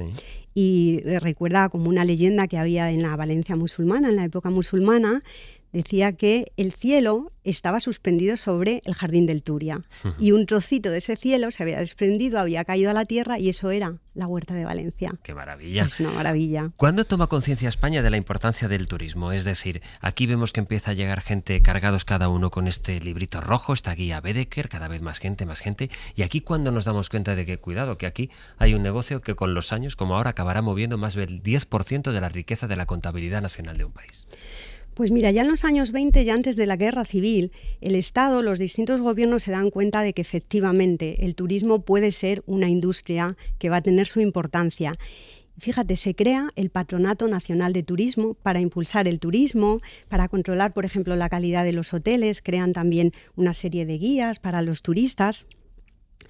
Y se empieza a hacer turismo en automóvil, porque el automóvil también empieza en esta época, y crean también guías de carreteras, como habían existido las guías de ferrocarril. Y el propio Estado se hace, digamos, empresario hotelero. Crean la red de paradores de turismo nacionales, que hoy son una marca. Sí, el primer parador de turismo se inaugura en 1928, el parador de Gredos. ¡Ay, qué bien! Que además es que cada día con objetos tan concretos nos traes una multitud de historias, que por eso nos gusta tanto esta sección de la historia de las cosas, que acaba, como siempre, porque nos apetece mucho, con una canción de Franco Battiato. ¿Hoy cuál has elegido, Gloria? Hoy he podido elegirla yo. Y he elegido la canción. No, se acabó la dictadura de Pascual. Se acabó. Hoy he elegido yo, la próxima semana también la tengo elegida. Pero hoy la más a propósito para el tema que hemos tratado en esta sección. ¿Y cuál es? Pues Nómadas, la canción viajera de Battiato. Nómadas que buscan los ángulos de la tranquilidad. Nuria Rodríguez, gracias. Hasta el próximo martes. Adiós. Norte, los tumultos civilizados. La guía Baedeker nos va a llevar ahora a la hora de colarnos durante unos minutos sin miedo a ser detenidos ni convertirnos en prófugos de la justicia en uno de los golpes más sorprendentes de la historia. Y culpa de ello es de sus protagonistas, que son una banda de ancianos. Nos acompaña como cada semana Enrique Figueredo, periodista especializado en sucesos. Figueredo, buenos días. Muy buenos días. Vamos a ponernos en situación con la historia que nos traes hoy, situando las preguntas clave. ¿Cuándo ocurrió el robo? ¿Dónde tuvo lugar? ¿Qué fue lo que se llevaron exactamente? Y sobre todo, Enrique, ¿quiénes estuvieron detrás? Muy bien, vamos por partes. Nos situamos en la Semana Santa de 2015. Aquí ya vemos que se está produciendo una constante en nuestras secciones, y es que parece que los ladrones tienen una cierta querencia por actuar en festivo. Acordémonos de el robo en el Museo Isabel Stuart Gardner en 1990, que era San Patricio, y aprovechando el jolgorio, los ladrones en aquella ocasión se llevan piezas de arte. Bueno, vemos una constante. Primera moraleja, por tanto, cuidado días de fiesta. Sí, creo que las fuerzas de seguridad y aquellos que custodian elementos de gran valor deberían tener especial cuidado durante las festividades. Esto ocurre en el barrio de Hatton Garden, en Londres, en lo que sería un depósito de seguridad donde los joyeros, que son los que pueblan ese barrio, esa zona de Londres, guardaban sus piezas más importantes, sus piezas de joyería, diamantes y dinero en metálico. Total, que al final los ladrones se llevaron aproximadamente unos 20 millones de euros en todos estos artículos que hemos comentado. ¿Quiénes fueron los ladrones? Tú ya lo has anunciado. Una banda de abuelos. El jefe, el mandamás de la banda, tenía 76 años. 76 años el que mandaba diamantes, joyas, lingotes de oro, dinero en efectivo. Viendo el perfil de los ladrones, hay que explicar qué fue exactamente, si una especie de broche de oro a una carrera como ladrones o el último gran golpe de un grupo de veteranos. Un poco, yo diría, la mezcla de los dos. Primero tenemos que constatar de que eran ladrones de un largo historial, tenían una enorme experiencia, ya habían cometido atracos y asaltos muy importantes en los años 70 del siglo pasado. Ya te digo, auténticos ladrones profesionales. Y efectivamente, en las reuniones que después la policía tuvo ocasión de pinchar y de escuchar o de leer labios, no quiero adelantarme, efectivamente alguno de ellos bromeó con que el botín iba a ser definitivamente su mejor jubilación. Sí, fue así. ¿Y la edad no es un problema? ¿No fue un problema para ejecutar el asalto a cajas blindadas? Bueno, pues la verdad es que no lo fue, y no lo fue ni en la planificación ni en la ejecución. Si bien tenemos que decir que la banda se ayudó de dos personas un poco más jóvenes. Ninguna era menor de 55 años en todo caso, ¿eh? ¿Quiénes eran, Enrique, exactamente? Pues mira, es muy interesante el perfil de cada uno de ellos. Ya hemos hablado del jefe de la banda, 76 años, Brian Reader. Era el cerebro del golpe. Estuvo 3 años estudiando las posibilidades de llevar a cabo aquel asalto. Era un hombre, bueno, capaz de convencer a cualquiera. Era carismático y muy respetado dentro del mundo del AMPA, y tenía fama de serio y de meticuloso. Casi tanto, yo diría, como alguno de los corresponsales de la guía Bedecker, del que estábamos hablando hace poco. Porque, ¿te ha gustado, la guía Bedecker? Sí, era detallista al milímetro. Y luego veremos eso hasta qué punto lo llevó. Luego tenemos a Terry Perkins, 67 años. Cumplió 67 en ese fin de Semana Santa del año 15. O sea, empezó con 66 y acabó con 67 el robo. Es el segundo al mando. Estaba bastante mal de salud, era diabético. Luego está Kenny Collins, 74 años, encargado de la vigilancia y del transporte. Y añado, tenía problemas de memoria y tenía problemas de audición. Y luego ya veremos que era un poco despistado. Por fin cerramos el núcleo principal de la banda con Danny Jones, que tenía 61, que era un poco el que aportaba la fuerza bruta. A este, y con esto quiero acabar de perfilar aquello que he dicho, que contaban con ayuda de alguien que tenía 55 años, era Basil, que era el especialista en electrónica. Ese era un poco el que cerraba el grupo, otro hombre que habían traído de 58 años, Calwood, que era un poco como un ayudante para hacer transportes del material pesado que utilizarían para acceder a la bóveda de seguridad. Como las películas, cada uno especializado en algo, el de la fuerza, el que vigila, el jefe. Oye, se hicieron con 20 millones de euros en diamantes. ¿Cómo se organiza un robo de esta magnitud? Me va a resultar un poco difícil resumirlo, porque realmente con el estudio que Reader había hecho, se habían hecho pasar incluso en alguna ocasión como clientes para poder visitar exactamente todas las zonas de la bóveda. Pero para empezar diré, y son estos elementos cinematográficos que nos gustan en esta sección, todo se organizó desde un pub del norte de Londres. Se reunían en el pub y entre pinta y pinta, concretamente en el pub El Castle, prepararan el asunto. Veremos que el pub tiene una importancia bastante relevante en la resolución del caso. Como decíamos, eran Semana Santa, 5 días festivos. Ellos ya sabían perfectamente que durante las noches y los días de fiesta el depósito de seguridad no contaba con personal físico de vigilancia. Había poca gente en las calles, en un distrito donde básicamente era comercial y todo estaba cerrado. Y es Basil, el especialista en electrónica, el que, contando con una llave para abrir la puerta principal que daba a la calle, que nadie sabe, nunca se averiguó cómo Reader, el jefe de la banda de 76 años, había conseguido una copia. Esto está claro que alguien sobornó a alguien, esto aquí no hay vuelta de hoja, o se produjo una sustracción en alguna de esas visitas, cosa que me parece muy extraño.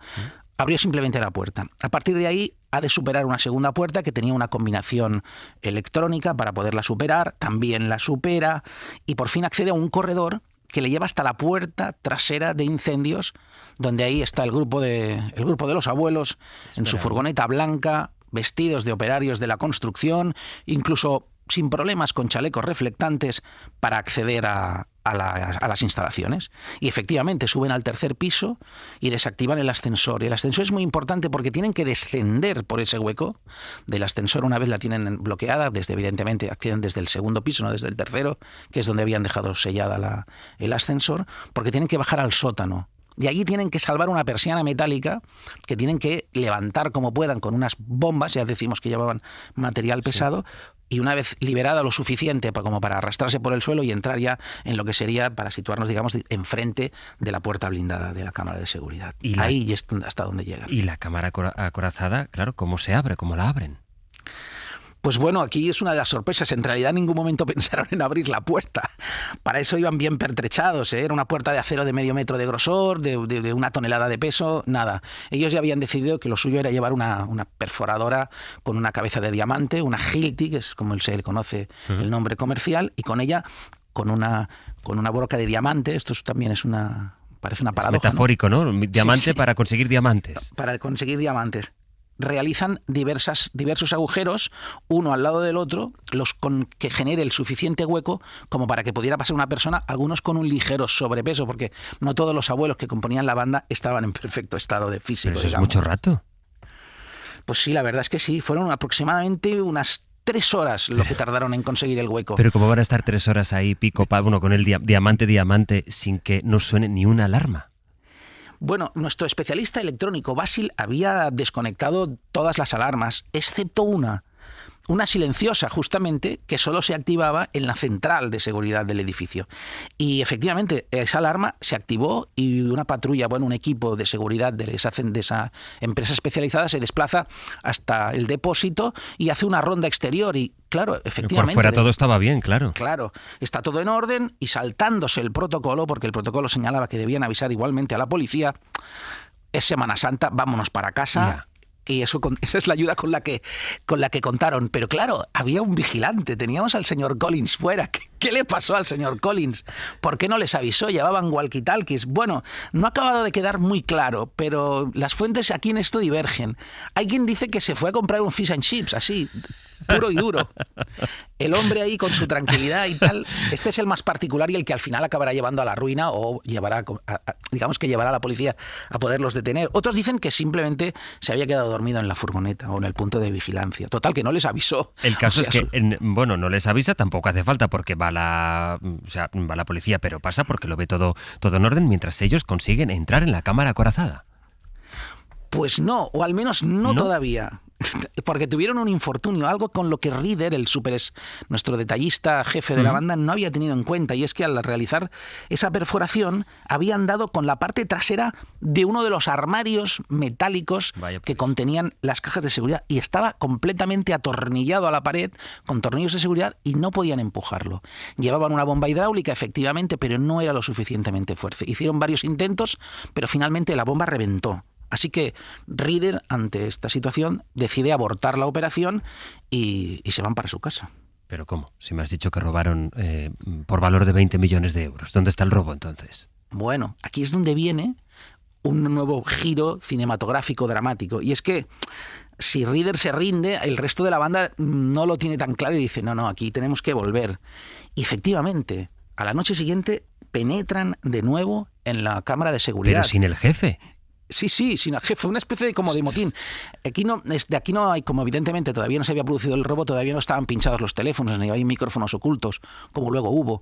Aquí no sé si la discusión fue, pues Reader, si tú no quieres venir, no vengas, o le ocultaron la información y se fueron a robar sin el consentimiento del jefe. Pero en todo caso lo que van es a comprar una bomba hidráulica que sea mucho más potente, porque ese armario metálico hay que derribarlo, y efectivamente así fue. Entran en el edificio y por fin acceden a la bóveda, y ahí es donde empieza el desvalejamiento mantenimiento. Debo decir que en el último momento uno de los de la banda, el joven de 58 años que venía a apoyar, a dar fuerza física, se echa para atrás. Él piensa que puede ser una trampa, que el edificio esté tan tranquilo, que no haya nadie, le da la sensación de que puede ser una trampa de la policía. Pero no fue así. Ellos al final acabaron sacando sus cubos de basura con ruedas que habían entrado el día anterior, los llenaron con el botín y ¡bum!, se abandonaron la zona en su furgoneta blanca de operarios de la construcción. Y no fue hasta 3 días después, cuando acabó la Semana Santa, el 7 de abril, que descubren el robo. ¿Y cómo les pillan?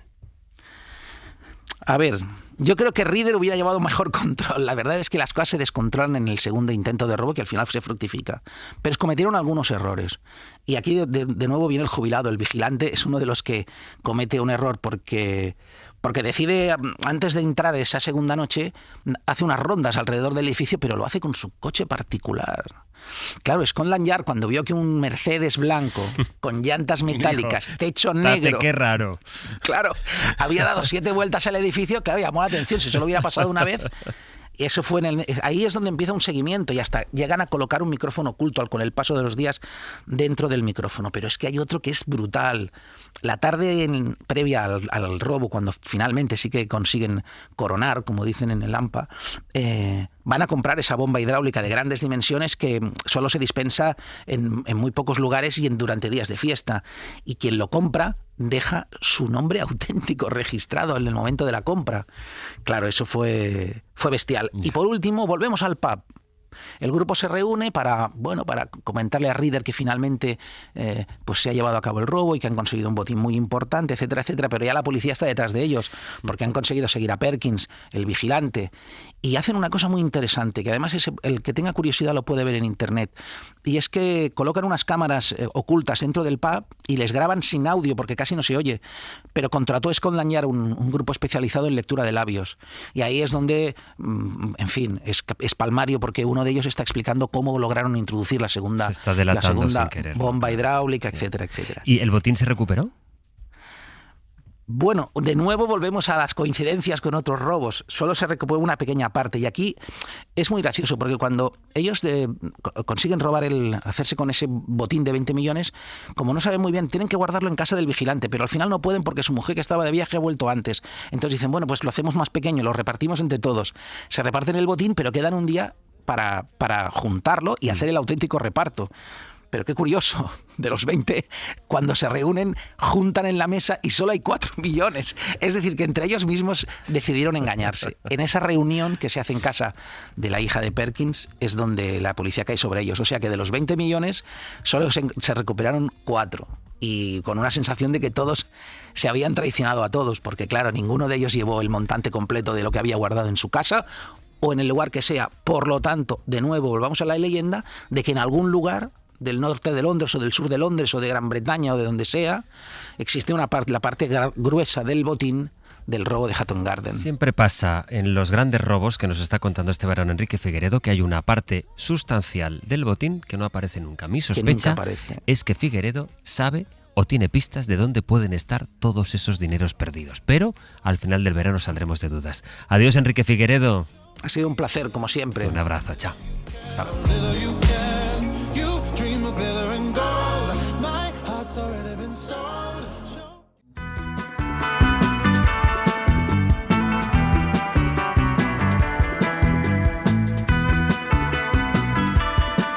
Admirados por sus gestas, pero maldecidos por sus vidas fuera de los terrenos de juego, es hora de regresar. Esta semana hablaremos en martes con Tony Padilla al territorio emocional de los jugadores malditos. Hola Tony, ¿qué tal? Buenos días. Hola, ¿qué tal? Hoy con un futbolista cuya vida y milagros yo creo que lo convierten en uno de los futbolistas favoritos de todos los tiempos, ¿no? Sí, sin duda. Hay personas que consiguen convertir su vida en una gran enciclopedia de anécdotas y creo que nuestro protagonista de hoy es una de esas. Vamos a empezar como siempre hacemos con la banda sonora que nos va a acompañar para descubrir a nuestro jugador maldito de hoy.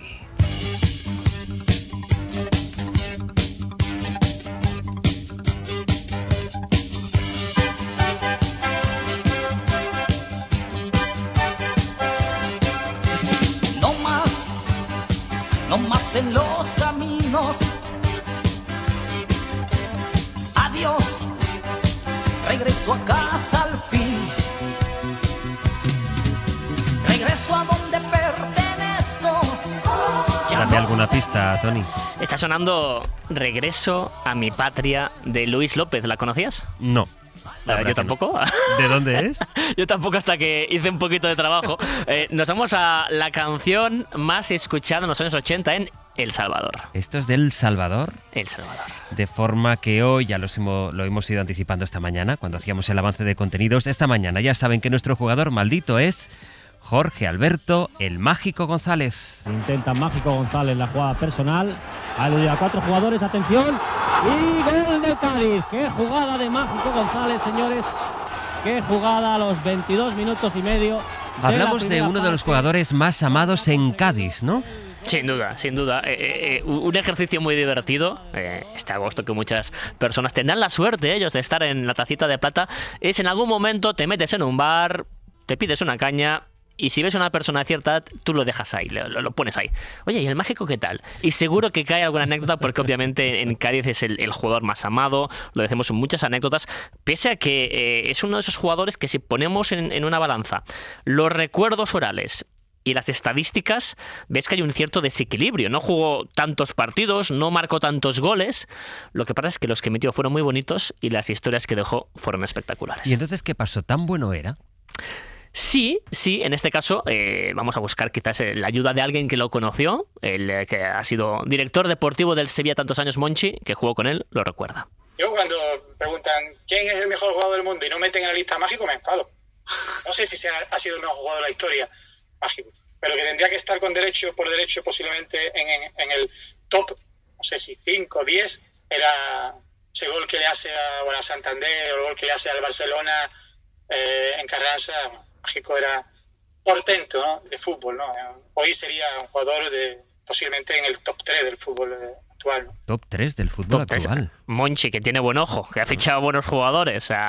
No lo podemos acusar de exagerar, pero bueno, habrá gente que diga, bueno, seguro el Mágico era tan bueno. Bueno, Monchi lo decía, pero en nuestra ayuda, otra persona que cuando le preguntaron por los mejores jugadores de toda la historia del fútbol, dijo que sí, que habían algunos nombres que tienen que estar Pelé, que tenía que estar él mismo, porque era Diego Armando Maradona, y tenía que estar también el Mágico.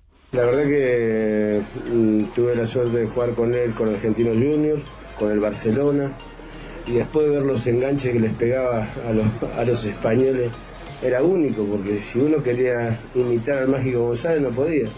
Nosotros queríamos en el entrenamiento, viste el gol que hizo el Mágico, viste el enganche que hizo el Mágico, y que lo queríamos tirar el enganche y casi nos desgarramos todo. Entonces es un placer realmente, es un placer verlo bien. Ser querido en la patria de uno es fantástico. Maradona reconociendo que ellos querían imitar las jugadas del Mágico González, un genio y figura que en una entrevista del año 90, Tony, admitió que le gustaba divertirse porque eso le permitía mantener las responsabilidades en condiciones. Aunque esta de decirte que es una frase que podría ser del Mágico González y de tantísimos otros futbolistas. Pero cuando le preguntaban por su pasión por la noche, decía de broma que él seguía viviendo en el horario salvadoreño y que por eso... Esta me parece muy buena. Por eso seguía despierto de madrugada aquí en España. Era un método para no estar afectado por el jet lag. O sea, nunca te adaptas, sigues viviendo en tu fuso horario. Claro, que para mí es mediodía, verá usted. Problemas, ¿no? Claro. Es que algunos otros jugadores, al final, pues eran traviesos. Eran personas que no sabían, obviamente, controlar su vida. Pero luego también tenían, pese a que en muchos casos no eran futbolistas como el Mágico, con estudios, tienen esa inteligencia de las calles que le permitía tener buenas salidas y con una sonrisa un poquito conseguir pues el perdón, ¿no? Porque claro, es que las anécdotas son las que quieras, ¿no? Se dice que en una semana no aparecía por los entrenos y luego se enfadaba si el entrenador no lo ponía, que las charlas de los entrenadores al descanso del partido, típico, bueno, estamos haciendo mal esto, vamos a cambiar, de repente llegaba un ruidito y estaba el Mágico ahí roncando en una camilla que se había dormido. En Cádiz siempre se ha contado muchas anécdotas de un supuesto mayordomo, un mayordomo que lo tenía en casa, que lo metía en la ducha, se encargaba de mantenerlo fresco porque lo sacaba de la cama y lo metía en la ducha. Él siempre jugó un poquito a la ambivalencia con la figura del mayordomo, o días que lo iban a buscar, oye, que hay entreno, iban a casa, no lo encontraban y de repente, pues unas horas más tarde, aparecía en buena compañía porque se decía que tuvo buena amistad con Camarón de la Isla. Como siempre, esta sección nos permite hablar no solo de la época en la que jugaron estos determinados futbolistas, sino también de la historia de su país. El país había vivido la guerra contra Honduras, existían tensiones en la frontera salvadoreña, estaba controlado por militares con el apoyo de Estados Unidos que cometían matanzas contra la población indígena y los movimientos progresistas. Y había una guerrilla de izquierdas y el riesgo de guerra civil. Es en este contexto, Tony, en el que el fútbol era uno de los pocos espacios de alegría en su vida. Sí, sufrió muchísimo El Salvador en esa época, ha sufrido también después, pero en esa época realmente, en el contexto de la Guerra Fría, pues era muy habitual que tuvieras un familiar preso, desaparecido o asesinado, y el fútbol le dio alegría, porque realmente el equipo había clasificado para el Mundial del 70, ya fue un gran éxito, pero luego volvió a clasificar para el Mundial de España, y ahí sí que tuvo mucho mérito porque tenía que jugar contra un gigante como México. El México empezó a jugar en el FAS, que es el equipo más grande del país, y fue capaz de plantar cara a los equipos mexicanos, a los equipos de Costa Rica, equipos más grandes de la zona, ganando el equivalente de la Champions. Es una cosa muy poco habitual que un club salvadoreño lo consiga, y luego esa clasificación para el Mundial de España en unas eliminatorias en que el México estaba realmente endiablado y ha quedado para el recuerdo sobre todo un gol que marca contra los mexicanos después de dejar en el suelo a 5 rivales. Allá va el mago González, el mago en el sprint, el mago ahí en la llegada, el mago entra al área y...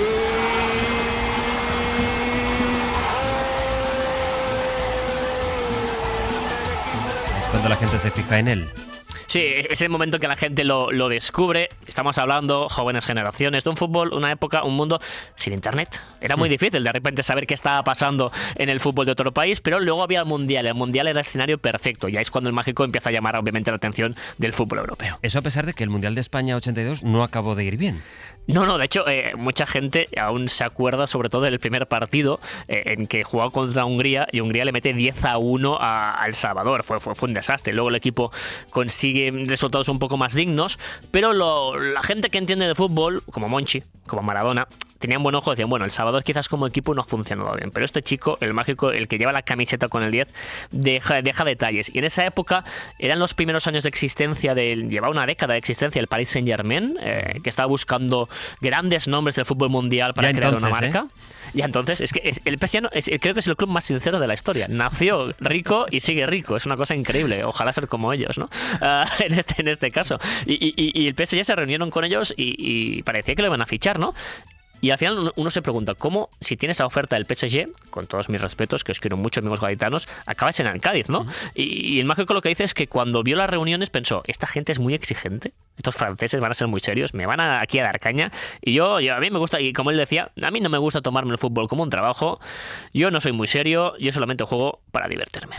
Da la sensación de que de alguna manera el México había nacido para jugar en Cádiz, que el equipo y él se tenían que encontrar, pero en verdad lo que pasa, Tony, es que se recuerda lo bueno de la historia y lo que no fue tan fácil se olvida más pronto. Sí, es así. Por eso comentaba que si miras realmente las estadísticas, alguien podría decir, oye, si ponemos una persona de ciencias y una de letras, el de ciencias diría, con estos datos, el México no fue un buen jugador. Y el de letras hablaría con la gente y diría, sí que lo fue, ¿no? Y prueba de que dejó momentos mágicos está, por ejemplo, lo que pasa en 1984, cuando en una gira de verano en Estados Unidos, que esto es una cosa que no es nueva, que se han hecho siempre las giras en Estados Unidos, el FC Barcelona, a petición de Diego Armando Maradona, se llevó a Mágico González para jugar con la zamarra azulgrana a las órdenes de César Luis Menotti, el entrenador campeón del mundo en el 78. Dejó buenos destellos, pero a nivel de disciplina, Menotti y el Barça dijeron, oye, ya tenemos suficiente con Maradona, que es maravilloso, pero creo que que el no Barça se lo lleva, acepta que haga ese stage de pretemporada, digamos, como sería ahora, ¿no? Las giras que que acaba de venir el Barça de Asia de hacer, pero dice Menotti, ostras, un vestuario con Mágico González y Maradona juntos quizá ya es demasiado incluso para mí. Correcto. Y seguramente el mismo Mágico dijo, uy, si me voy al Barça van a ser muy exigentes, creo que en Cádiz yo quiero estoy fuera de los divertirme. focos y soy más feliz, ¿no? Entonces él era feliz ahí en el Cádiz, con esa capacidad de rendir poco en los entrenos y luego rendir en los partidos que sacaba de quicio a los entrenadores. Se dice de él que era una persona muy generosa.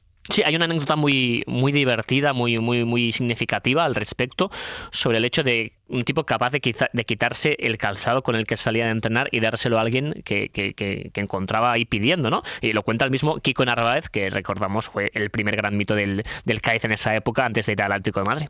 Se venía a comer con nosotros al restaurante donde comíamos, ¿no? Donde nos pagaba el Cádiz pues la comida, la pensión y también los estudios. Y lo del mago era llegar, ¿no? a lo que es el restaurante y flipar en colores, porque había veces que no traía zapatilla, otro día chaquetón, lo iba regalando por la calle a la gente que lo necesitaba. Y después futbolísticamente te puedes imaginar a un tío el cual te hacía la rabona, cambios de orientación de 40 metros, te tiraba falta, penalti, decía de 10 te marco 9. Y a Bermel cogía y de penaltis, de rabona la ponía a un lado y a otro lado. Qué barbaridad. El recuerdo de Kiko Narváez del mago, del mágico González. Es verdad que con la autoridad tenía problemas, con la autoridad del club, con los presidentes, vaya, Tony.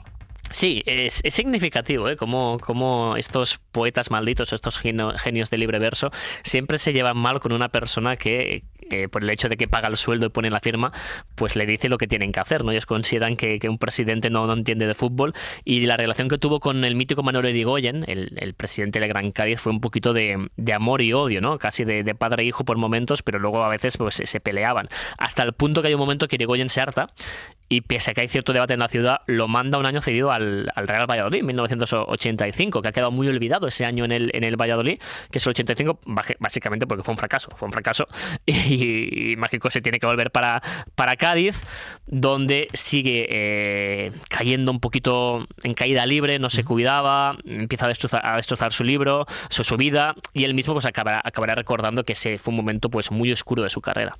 Empecé a hacer las cosas que no debía para seguir jugando al fútbol, y entonces claro, ahí está la... ¿Qué cosas no debía? ¿Qué hacía? ¿Usted bebía? Pues no, bueno, beber con mucha normalidad, o sea, no sin pasarse y eso, pero bueno, no, empecé a llegar tarde a los entrenamientos, empecé a hacer cosas que no debía hacer un jugador de fútbol, un deportista, porque la disciplina, tú sabes que es muy importante cuando existe un grupo en competición. O sea, él reconocía que fue cosa suya, que pues, esa adaptación después de un mal año en Cádiz, en Valladolid, regresar a Cádiz para él se le hizo muy cuesta arriba.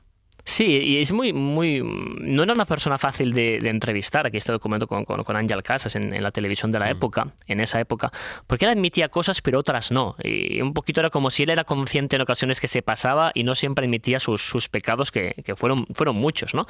Vuelve a Cádiz, está ese año oscuro en que ni juega, hasta que llega Manolo Cardo como nuevo entrenador, y él dice, bueno, el mágico es tan bueno que hay que recuperarlo, ¿no? Y empieza un poquito a sacarlo del agujero. Hay un intento del fútbol italiano de ficharlo, eso también lo acaba de despertar, y acabará pues alargando su paso en el Cádiz hasta 1991, combinando grandes momentos con malos, un descenso a segunda división, goles para recordar, y también episodios pues muy, muy oscuros, como decíamos, como una denuncia por un intento de violación de una joven gaditana que lo denuncia en 1989, y aunque el caso pues no solamente quedó ahí en denuncia. Era su final en todo caso allí en Cádiz. Sí. Además, Manuel Irigoyen ya no podía encontrar la forma de mantener el Cádiz en primera división. Él se estaba haciendo veterano. En el 91 se va de vuelta para casa, vuelve al Club Deportivo FAS, el equipo donde acabará arrastrando su carrera hasta el año 2000, jugando pues a un nivel cada vez más bajo. Una salida por la puerta de atrás quizás de Cádiz, no con todos los honores que merecía. Pero se empieza a generar un poquito la leyenda. Ahí llega el momento en que él decide colgar las botas y se organiza un amistoso entre la selección de El Salvador y la selección del Brasil. O sea, la Federación Brasileña acepta la oferta de los salvadoreños, pese a que económicamente no era muy buena, casi por respeto a un jugador que sobre todo era admirado por otros futbolistas, y por eso pues pudo jugar ese último partido, que obviamente Brasil gana muy, muy fácil, y ahí acabó pues una carrera pues espectacular, rara, complicada, maravillosa y mágica. Y con un final así de difícil, que es algo que tienen bastante en común los futbolistas malditos, cuyo perfil trazamos cada semana en este verano aquí en Hoy por Hoy. Hoy la historia del Mago González, como fue conocido en su país, en El Salvador, y aquí más conocido como el Mágico González. Aunque saben que esta sección pues tiene un final, iba a decir maldito, no lo voy a decir así, maldito bueno. Pero es un poco complicado para nuestro gran especialista. Ya saben que Tony Padilla, además de periodista deportivo, es historiador, mezcla las dos cosas, y entonces le ponemos en un brete que nos divierte mucho, Tony. ¿A vosotros? Claro, es a costa de tu sufrimiento, en el que pues tienes que escoger el futbolista más carismático, el mejor campo, el mejor partido de la historia. Voy a ir poniendo música para ambientar esto.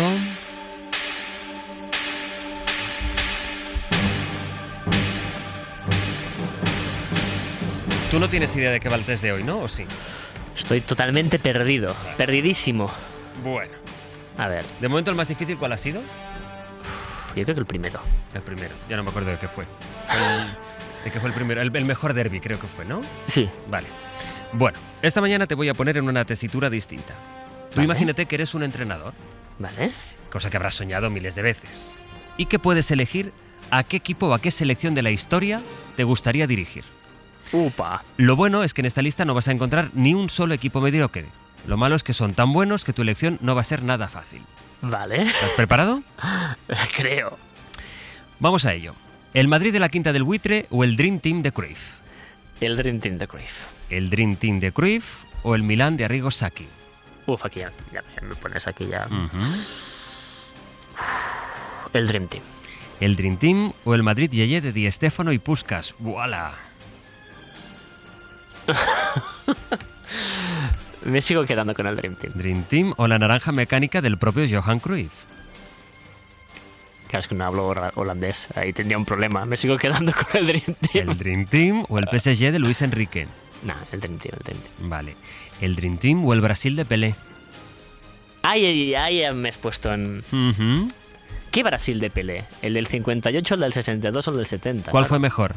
El del 70. El del 70, entonces. El del 70. Brasil 70, sí. ¿Brasil 70 o el Manchester United de Eric Cantona? No, el Brasil 70. ¿Brasil 70 o el Madrid de los Galácticos? Me sigo quedando con el Brasil 70. ¿Brasil 70 o el Brasil del Mundial 82? Uy.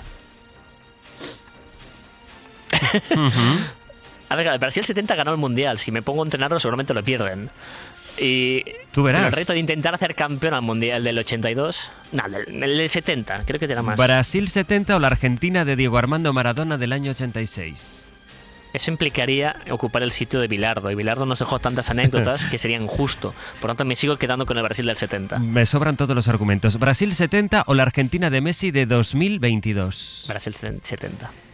Acabo. Tony Padilla.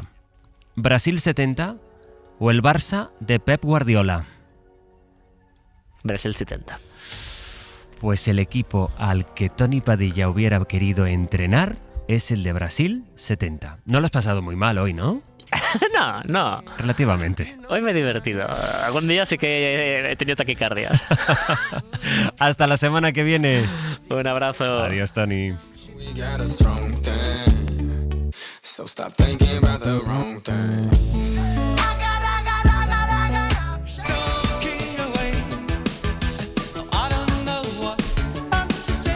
No, canta, Pepe, canta. No, es que esta... Tiene que llegar al estribillo. Porque... Esta canción me sentía tan guapo yo cuando la bailaba de joven. ¿Y quién te ha dicho a ti que no lo estás ahora? Sí, Pepe. Era de centro de la pista de discoteca. Tú estabas allí en mitad de la discoteca. Ojalá poder verte. Por mira, ¿no podéis imaginar ahora mismo a Pepe bailando? Sí, esa era top. Ajá. Dale, Pepe. Ajá. Dale, Pepe. Bueno, yo tengo una frase que me han puesto aquí en el guión. Entonces yo he de decir, y voy a decirlo con total diligencia, Tere, tal como me has mandado. Venga. Chicos, ¿qué tal el martes? Qué bien lo has dicho, qué natural. Gracias. Qué bonita la radio. Pues estamos bien. Y hemos estado muy bien también por la mañana, cuando de repente Tere ha soltado en mitad de la redacción, yo quiero entender que al aire, porque no hay nadie en este equipo que se llame Lourdes, y ha soltado un ¡cállate, Lourdes! ¿Has dicho cállate, Lourdes? Sí. En voz alta y bien alto que se me escuchase. ¿Pero y por qué? Pues porque ha surgido, porque de vez en cuando hay que soltar alguna perlita, algún detalle, alguna referencia que Iñaki Pascualena me vaya a entender. Claro, ahí es a donde hemos ido a parar. Es el meollo de la sustancia. Ahí es a donde hemos ido a parar. ¿Es una cosa generacional de esa vuestra? Sí. Es un Entonces, ha dicho que podría estar Gemma aquí también para hablar de esto. Claro. Total. ¿Vas a pisarle un poquito la manguera hoy a Gemma? La van a dejar votando. Ya. Es como un avance para mañana ya. Gemma seguro que hubiera entendido esa referencia. Entonces vamos a poner el audio original para que tú entiendas de dónde viene Cállate, Lourdes. Ahí está la policía ya. ¡Madre mía! ¡Cállate, Lourdes! ¿Pero por qué me voy a callar? ¿Qué? ¡Que estoy haciendo vídeo! ¡Madre mía del amor hermoso! ¡Mira si estoy temblando! ¡Cállate ya, por Dios! ¡Ay, cállate tú, pijo! Bueno, ¿Y esto de dónde sale? Un audio que se hizo viral el 16 de junio de 2017, cuando tuvo lugar la caída del famoso y emblemático Gran Ficus de la Plaza de Santo Domingo en Murcia, que no hubo daños que lamentar, pero sí que dejó este gran momento. Esto es un poco viral. Como se va a caer la palmera, eso pero en Ficus. Fue anterior todavía al se va a caer la palmera y el audio de estas personas que estaban grabándolo y se hizo viral el Cállate Lourdes. Entonces es una referencia que Tere ha utilizado hoy y que utilizó muy pero a menudo, que has pillado tú, eso porque había gente en redacción ¿de qué habláis? Pero minuto después habéis sacado otra referencia, o sea, compartís muchas referencias virales. Nos hemos puesto con el ordenador esto ya habiendo trabajado un rato, ¿eh? No te pienses que hemos dedicado mucho tiempo a estar viendo memes. El caso es que os tengo toda la mañana que os habéis puesto los dos en la pecera y tendríais que haberles visto. Están aquí, que es mentira. Que les tengo que ir poniendo por el chat. Hola, ¿alguien me puede echar cuentas? Bueno, pero están aquí Pepe a lo suyo. Pero ha salido un programa. Pero es que es eso, es como yo aquí levantando las manos, suerte que están Borja y Rafa, que solo tienen ojos para mí. Claro. Pues nada, que poniendo memes y recordando todas estas historias de como frasecillas que entendemos la referencia Iñaki y yo, también he hablado yo de uno que me recuerda a mí a Aranjuez, y el tema es un temón. No, vamos a buscar a un chico que me haga lo de la acroyoga. Ya se os enseñe un poquito lo que se hace en esta playa. Ya se lo decimos a este que parece que está fuerte. A ver. Excuse me, can we do acroyoga? Pero bueno, ¿y esto qué haces? Acroyoga, que me encanta. Acroyoga, que me encanta, Acroyoga, por que me favor. encanta. Pero esto es de Madrileños por el Mundo, que es una chica que estaba en Sydney, es Tania. Esto sale en 2016, pero es que lo mejor de todo, ya sabéis que a mí me encanta, es que Tania es de Aranjuez. Ahí va. De donde soy yo. O sea, que para qué maravilla. Fíjate, ahora acabo de encontrar sentido yo a mi día. Fíjate. Ya sabía yo. Cuando un miércoles cualquiera estés hablando con Tere y de repente Tere te diga acroyoga, que me encanta. Ya sabrás. Es por esto. Yo creo que lo que voy a utilizar es el Cállate Lourdes. El Cállate Lourdes es muy bueno y del tono y todo. Sí. Bueno, el acroyoga se hace viral en casa de Tere. En mi casa se hizo viral, en mi casa, entre mi hijo y yo, se hizo viral un concurso latinoamericano en el que pasó esto. ¿Cuál es el gentilicio del país conocido como Antigua y Barbuda? Grecia. Grecia. Entonces, en mi casa, cuando alguien no sabe algo, la respuesta siempre es ¿Grecia? Maravilloso. Es buenísimo eso. Hombre, y bailado. Es que encima, un día podemos hacer algo de mejores respuestas de concursos. Sí. Es una maravilla. Sí, este es de la escuela de la confusión. Nos da tiempo, si no esta semana, la que viene, hacer un ranking de mejores respuestas de concursos. ¿Cerrar? Sí. Lo mejor de estas referencias además es que no hace falta tener el contexto entero, sino que de repente un día uno suelta Grecia y entonces ya se sabe, ya se sabe. Porque os ha pasado cuando estabais hablando algo de Radio Barcelona para coordinar unas secciones y de repente Tere también ha dicho alerta medusil. Alerta medusil. Hola. Alerta medusil en la playa de San Feliu de Guíxols. Está todo lleno de medusas. Petitas, pequeñas así, ¿eh? Pequeñas así. Ay. Pero si te pica, te deja mirando para Cuenca. Oye, esto lo quiero cada día. Un ratito de esto todos los días, ¿eh? Si no para cada día, pero vamos a hacer esto. Aquí acaba de hacer una sección. Los viernes para cerrar la semana hacemos uno de estos. Una de memes. Perfecto. Una de memes. Aquí mandas tú. No sé cómo se lo va a tomar Gemma, también. Que se venga. Vamos a hablarlo con ella. Vale, de momento quedamos que hacemos cada viernes, empezando por este viernes. Venga. El viernes de esta semana, una de estas, y hacemos una de rankings de mejores respuestas de concursos. ¿Vale? Perfecto. Silvia, tú te encargas de todo. Hoy en la despedida. Hola. Alerta medusil. Esa no, Rafa, la otra despedida.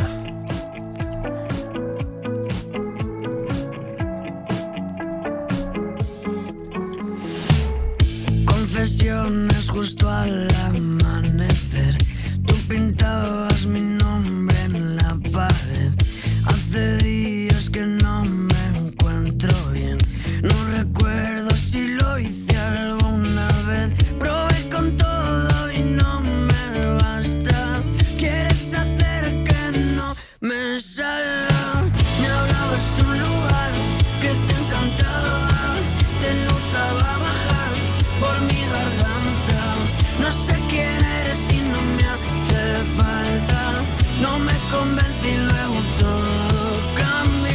Estaría muy bien que en septiembre, para cuando regrese Ángels aquí, solo habláramos en este código. Que nos dijera buenos días y le dijéramos cállate, Lourdes. O que cuando nos fuera a decir algo dijéramos alerta medusil. Sí. Seguro que le hacía muchísima gracia. Sí. Se le va a pasar pirata. Piruleta. Adiós, chicos, hasta mañana. Adiós. Mientras bailabas, te escucho susurrar que esto no acaba. No sé quién eres y no te hace falta.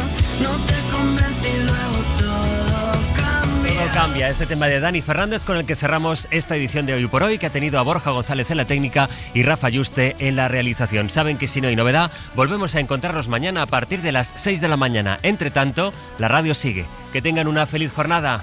Adiós. Para no perderte ningún episodio, síguenos en la aplicación o la web de la SER, Podium Podcast o tu plataforma de audio favorita.